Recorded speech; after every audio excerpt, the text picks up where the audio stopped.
I'd like to tell you about a great thing God did back several years ago when the Berlin Wall went down.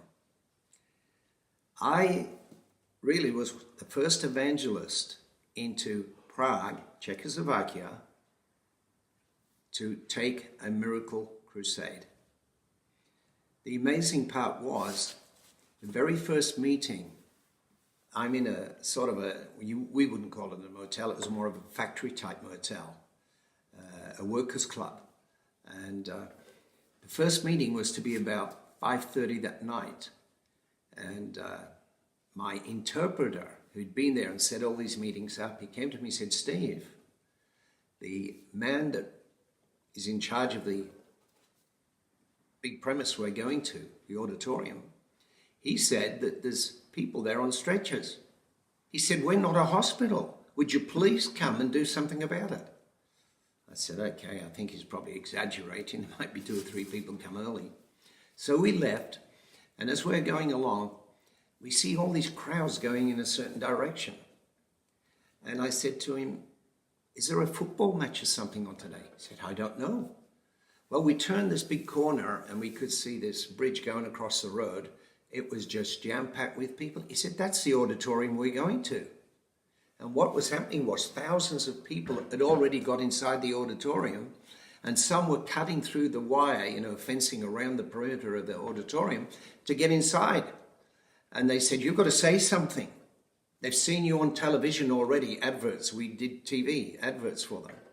And the funny part was, they were trying to cut their way in. I've never in my life seen people breaking into a church meeting. This was exciting. My very first meeting in Prague. And what it was, I had to get on a loud hailer and I said to them, "Look, if you're patient, I will stay here and pray for you," thinking, well, this is going to be a double hit. Do you know, I went 4 days without sleeping. Now people say, "You can't do that." Yeah, I'll agree with you. You can't do that. But if the Spirit of God is upon you, you can do anything. We had the Times from England came across. They never, ever do stories about Christianity. They did with us. The German TV was there. The Czech television was there. And at once, God filled that stadium. I would have to preach unto salvation. And then I would explain about divine healing.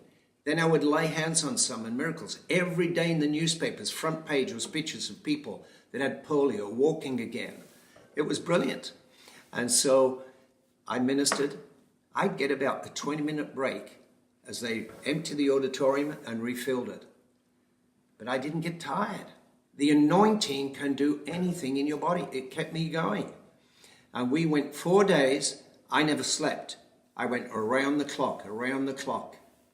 It was wonderful. Thousands were getting saved. Every day, a minimum of 60,000 would raise their hands for Jesus Christ, to be born of the Spirit. Now, I can't say how many really are saved.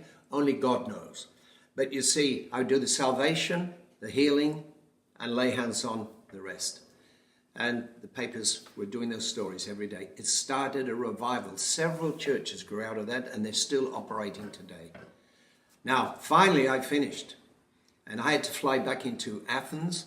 It had already been arranged. I was meeting a team from Australia, and we were going into Israel. Now, I had a chance for 24 hours almost to sleep. But I was so more excited about what had happened, I couldn't sleep.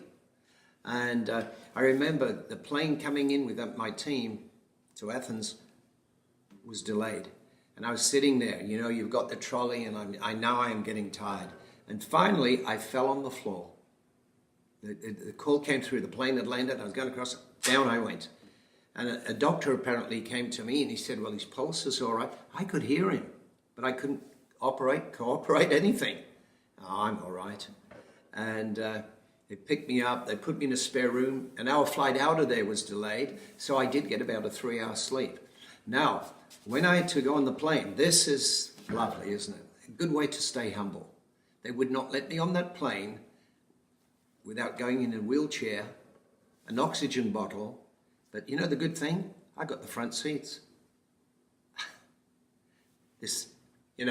I've seen God healing hundreds of people literally in these meetings, and now they wouldn't let me on the plane without an oxygen bottle. Good way to stay humble. I hope you like that. God bless you.